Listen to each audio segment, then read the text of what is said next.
Chers amis, bonjour. Nous sommes le mercredi 7 juillet 2021.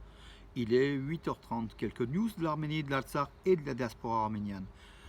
Arménie, nous avons appris hier matin la triste nouvelle de la disparition du grand maître mondial du duduk arménien, un instrument donc emblématique de la musique arménienne qui est inscrit au patrimoine mondial culturel de l'UNESCO, hein, le duduk.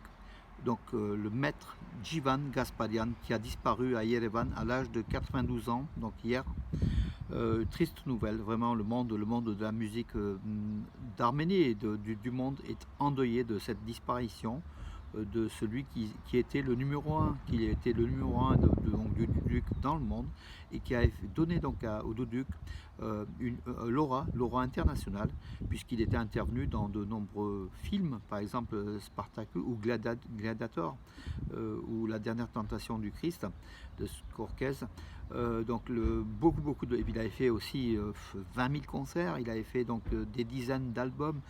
Jivan Kasparian, c'était l'homme qui a marqué donc le duduk arménien, le grand maître qui était orphelin, hein, qui était né en 1928 à Solak, au village de Solak dans la région de Kodaik en Arménie. Il avait perdu sa mère très jeune, son père était parti à la Seconde Guerre mondiale, donc lui s'était retrouvé à l'orphelinat. À l'âge de 6 ans, il avait fait connaissance du duduk, hein, depuis l'âge de 6 ans. Il avait fait des concerts. Bon, il a été récompensé par l'Union soviétique, par l'Arménie. C'était vraiment le grand homme de la musique arménienne, de duduk arménien, Jivan Kasparian, qui a disparu hier. Et c'est vrai qu'au regard des réactions arrivées du monde entier, et puis de nombreux articles qui ont aussi paru depuis hier, l'homme aura marqué, il restera un génie, un grand donc de la musique arménienne. Je pense que c'est quelqu'un qui va rester, qui aura marqué l'histoire de la musique arménienne, le duduk en priorité. Voilà, Jivan Kasparian, dont beaucoup d'Arméniens de la diaspora connaissaient en fait. Hein. Aujourd'hui, quand on dit duduk, on parle beaucoup, on pense à Jivan Kasparian. Voilà, donc qui repose en paix et merci Jivan Kasparian, de ce que vous avez apporté pour votre pays, l'Arménie, pour nous, les Arméniens de la diaspora, et puis pour la musique du monde entier en fait. Hein. Le duduk fait partie du patrimoine mondial. Bravo à vous et merci encore. Donc, Nouvelles d'Arménie, donc magazine, chaque mois je vous le présente, donc ça a apparu il y a 2-3 jours. En particulier, donc un dossier qui est intéressant, un très intéressant débat. Un débat, donc celui-là, donc entre Gaz Minassian, Pierre Nora et puis Vincent Duclerc sur 1915. Donc Nora qui dit effectivement 1915 est un génocide. C'est important puisque il était contre le projet de loi contre le négationnisme. Il est toujours contre, mais il s'est expliqué, donc c'est quand même important.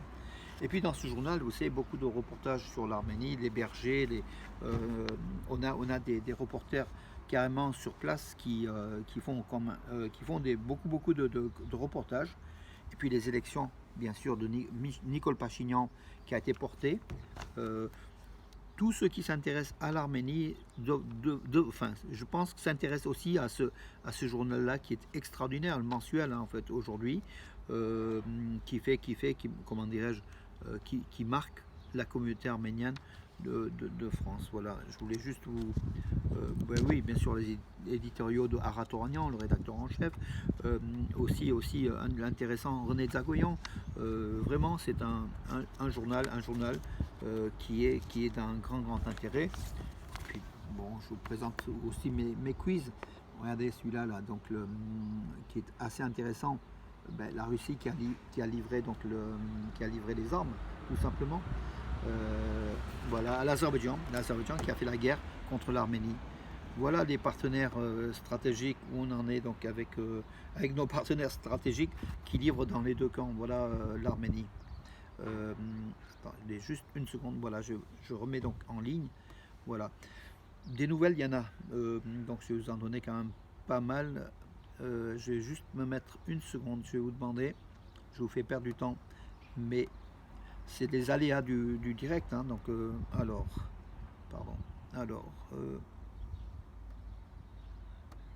veuillez m'excuser, pardon. Alors, plus tard. Ah oui, il voulait me mettre un logiciel en ligne. Alors, pardon. Ouf, voilà, nous y sommes. Écoutez, mes amis, nous y sommes, nous y sommes. Donc, je vais vous donner aussi quelques nouvelles. Oui, donc les tendances ne sont pas bonnes, hein. L'émigration en Arménie continue de croître. D'après des chiffres pris donc, dans les arrivées et les départs des aéroports donc, en Arménie, ceux de Yerevan et de Gümri, qui font état donc, de chiffres assez inquiétants hein, d'émigration, surtout la tendance depuis le premier et deuxième semestre, trimestre, le deuxième trimestre 2021 qui s'est accéléré de façon très inquiétante. Voilà, est-ce que c'est des départs à l'étranger pour des visites ou alors carrément des départs définitifs hein, d'émigration? On ne sait pas. Il faudrait que le gouvernement arménien puisse donner une analyse plus précise de cette situation-là qui est inquiétante. Hein, donc voilà. Hier matin, des soldats azéris arméniens, il y a eu donc des tirs mutuels hein, dans la région de Keralkonik, près de la frontière arméno-azérie. Deux soldats azéris a priori blessés, un arménien légèrement blessé. Voilà, ça montre quand même une tension à nos frontières.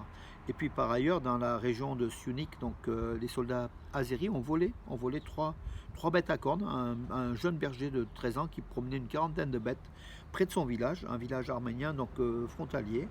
Voilà, ce sont des faits, je veux dire, de tous les jours aujourd'hui, avec cette présence militaire azérie aux frontières de l'Arménie, et puis ces accrochages, voilà, des vols de bêtes et compagnie. Donc ce qui peut inquiéter. Donc aujourd'hui, Nicole Pachinian est à Moscou. Il rencontre Vladimir Poutine, le président russe. Bien sûr, ils vont parler de l'alliance militaire arméno-russe, les frontières de l'Arménie, et puis le développement de l'affaire de la signature du 9 novembre 2020, de la signature des accords de cessez-le-feu, d'arrêt des combats du moins, en Artsakh, et puis de tout ce qui s'ensuit. Donc la Turquie et l'Azerbaïdjan pressent un petit peu pressent l'Arménie pour l'ouverture d'un corridor en fait, hein, entre le Nakhitchevan et l'Azerbaïdjan. Je pense que ce sera aussi au cœur du sujet des discussions entre Pachinian et Poutine aujourd'hui à Moscou. Le catholicos Adam Ier de la grande maison de Cilicie a souhaité un prompt rétablissement au pape François, qu'il avait rencontré il y a quelques jours au Vatican, hein, et dont il avait parlé aussi du sort des prisonniers de guerre arméniens. Donc Adam Ier a souhaité un prompt rétablissement au pape François, qui a été opéré, mais a priori donc, il se porterait bien, donc l'opération se serait bien déroulée. Les compagnies aériennes commencent à remettre leurs lignes régulières en direction de l'Arménie, ainsi donc Eurowings fera donc la liaison hebdomadaire, donc Eurowings c'est allemand, hein, entre Cologne et Yerevan, voilà. Et puis donc il y aura aussi la compagnie autrichienne Wizz Air qui fera la ligne Vienne et Yerevan, donc qui fait à partir d'aujourd'hui d'ailleurs hein, la liaison, alors que Eurowings va le faire au mois d'août, à partir du 6 août, des lignes régulières hebdomadaires. Ça montre que la période coronavirus est en train de tout doucement partir et que l'Arménie va retrouver ses flots de touristes et puis ses flots de voyageurs, puisque aujourd'hui beaucoup de pays ont ouvert leurs frontières, hein, bien sûr sous contrôle. Voilà une bonne chose. Des amis ce matin me demandaient, et Lyon, quand est-ce que Lyon sera desservi par Air Armenia ou par Armenia Airlines? Lyon va être, de toute façon c'est une ville importante hein, où il y a à peu près 200 000 Arméniens autour donc en région Rhône-Alpes, et donc l'Arménie qui désire voyager donc plusieurs milliers par an, hein, une dizaine de milliers voire deux dizaines de milliers désirent voyager et partir en Arménie à partir de Lyon. La compagnie Armenia Airlines donc, devait faire des contrôles techniques au niveau de ses appareils avant d'être autorisée en Europe occidentale. On attend. Sinon, il y a Air Armenia, une nouvelle société, compagnie aérienne qui est assez énergique, qui pourrait aussi, sous peu, venir à Lyon et faire la liaison Lyon-Yerevan. Beaucoup d'Arméniens de France attendent cette liaison. Et pourquoi pas Marseille-Yerevan, bon, Paris-Yerevan ça existe déjà, ou Nice-Yerevan, là où il y a d'importantes communautés arméniennes, des lignes directes en fait. Hein. Moi j'attends un Valence-Yerevan pour y aller toutes les semaines en Arménie, tous les week-ends et revenir. C'est un rêve, mais vous savez, des fois les rêves se réalisent plus vite que ce qu'on pense. Levon Aronian, qui a été le vainqueur d'un grand tournoi international d'échecs rapides, le Golden Money Asian Rapid, a fêté sa victoire avec, dit-il, il a fait sur un post sur Instagram et sur Facebook, il fêtait cela avec des Arméniens d'Arménie et de l'Artsakh.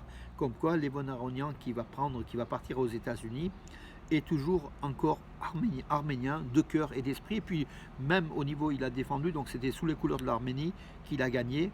Peut-être qu'il passera sous les couleurs des États-Unis dans très peu de temps, mais en tout cas, on apprécie. Merci, maître Levon Aronian, numéro 5 mondial des échecs. Ferdinand Garabedian, donc au judo, donc il fait partie des 17 sélectionnés arméniens pour les Jeux Olympiques de Tokyo qui démarrent le 23, c'est du 23 juillet au 8 août. Donc le 23 juillet, le 32e JO d'été à Tokyo, c'est dans quelques jours. Ferdinand Karapetian s'entraîne en Croatie donc au judo, donc pour essayer de gagner une médaille à Tokyo, hein, et qui serait la bienvenue pour les Arméniens. Les lutteurs arméniens donc, ont fait le bilan, qui ont gagné les lutteurs juniors au championnat d'Europe junior à Dortmund en Allemagne. Les lutteurs arméniens en lutte libre et en lutte gréco-romaine ont gagné 6 médailles. 6 médailles, c'est surtout en lutte gréco-romaine en lutte libre, que les Arméniens ont gagné 5 médailles, alors que la spécialité c'est plutôt la gréco-romaine. Chez les Arméniens, on a gagné 2 médailles olympiques en lutte gréco-romaine. Là, les jeunes juniors, c'est plutôt en lutte libre qu'ils excellent, hein. Donc on a eu donc 2 champions d'Europe, vraiment, enfin, qui ont battu des Azeris et des Turcs, hein, en cours de route, dont un en finale. Donc voilà, ce qui nous a fait plaisir il y a quelques jours. Voilà, donc c'est important, hein. Donc je vous l'avais présenté à Dortmund, hein. C'est Liova Gevorkian dans les 125 kg qui avait battu en finale un Azeri, Aydin Ahmedov, voilà, qui a été mis à genoux. Restons, c'est le domaine du sport qui a été mis à genoux. C'est vraiment, on l'a vu, hein, sur le tapis ou le tatami, on l'a vu, il était à genoux, l'Azeri, il a perdu, le pauvre, 11-0, c'est un chaos, quoi, carrément, tout simplement. Mais c'est du sport, mais ça nous fait plaisir de voir ces images, ça nous encourage sur notre jeunesse, sur la force de l'Arménie, de Armenian Power, comme on dit. On y croit, voilà, mes amis. Moi, je fais le tour, donc écoutez, j'ai fait le tour de l'actualité pour aujourd'hui, c'est terminé. Je vous donne rendez-vous à demain. Profitons du soleil.